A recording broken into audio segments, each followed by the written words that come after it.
since the 70s. Hopefully it stops today. Admitted child sexual molester Jimmy Vance Grubbs entered federal court Wednesday to find out how much time he'd spent in prison for his crimes.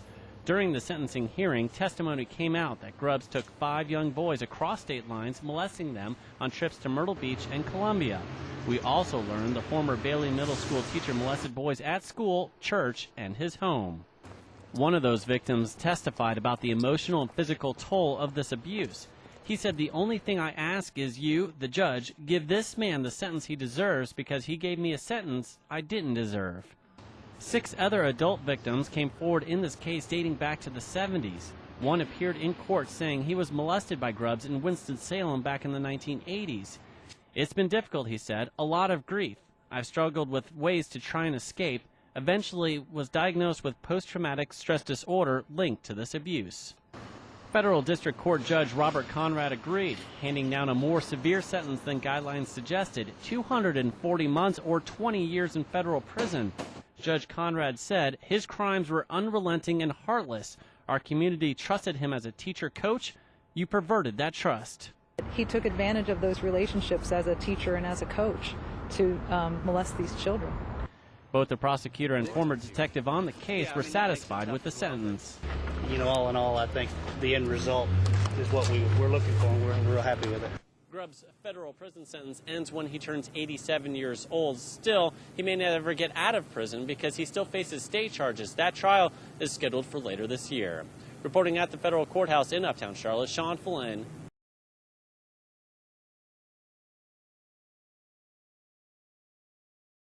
Dear Bishop McCleskey, I hope this finds you well. It has been ages since we last met. Please send my regards to your son, Matt. I hope he's doing well too. This is hard to write, but I'm writing you because I want you to know that during that time I was friends with your son. My world was in chaos. I am one of Jimmy Grubbs' boys. He was my Sunday school teacher at Maple Springs. But don't worry, I'm not going to sue.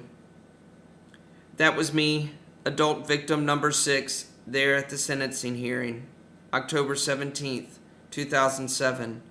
They told me I'd read a prepared statement, but then never gave me a chance. I've attached a portion of that statement to this letter. Instead of taking my statement, they put me on the stand, asked me what we'd done in those secret rooms, then cross-examined me and called me a liar.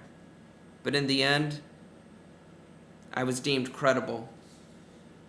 I had the strange experience of having a stranger wearing a robe sitting on a platform high above me tell me that what I already knew was my history was indeed my history.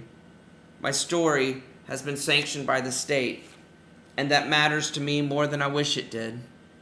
After all this time, I heard what I had heard in my head for 2 decades. What happened actually happened. After living through that, there's just this one thing I want to make sure you understand. I don't hold the church accountable for what Jimmy Grubbs did, but I do hold the church accountable for propping up a culture that made it so easy. When Jimmy Grubbs was my Sunday school teacher, we called him Coach. I remember meeting him the first time. He sat on the floor beside me in my confirmation class. What I want you to know is that Coach was a mastermind at picking his boys. But I guess I was a pretty easy target. It didn't take a genius to figure out that I was a frequent target of homophobic taunts. It didn't take a genius to figure out that I was prone to crushes on adult men. It didn't take a genius to suspect I had secrets I was longing to tell. But this was Sunday school in a conservatively moderate United Methodist Church in a conservatively moderate southern town. It was 1985.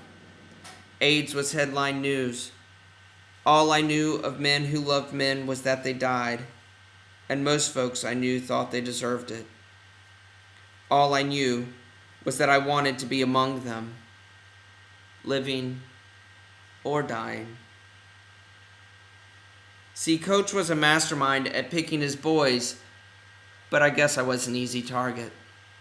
It took him a while to build up to it, but one day, driving me somewhere I don't remember in that white convertible of his, he said, "You know, it's really okay if you are gay.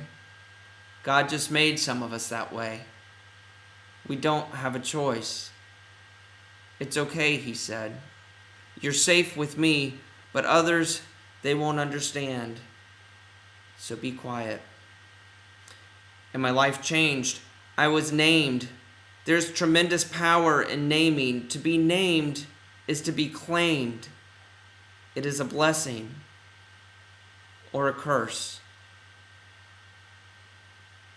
God just made some of us that way.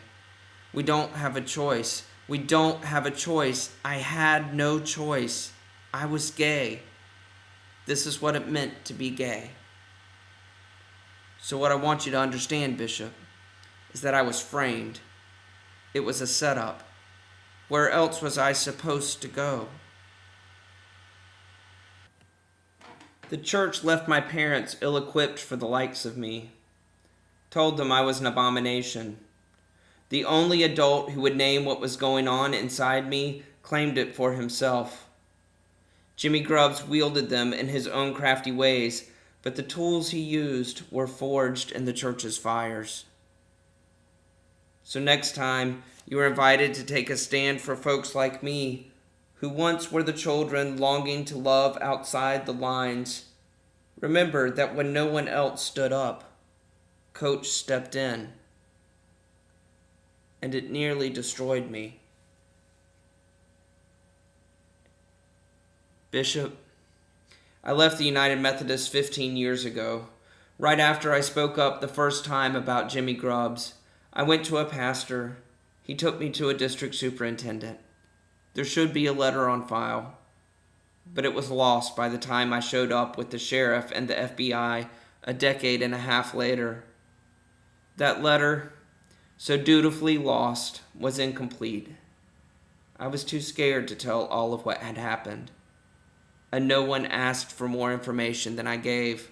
I was too scared I would be implicated and run out of the church. Never mind that I was just a boy when I knew him.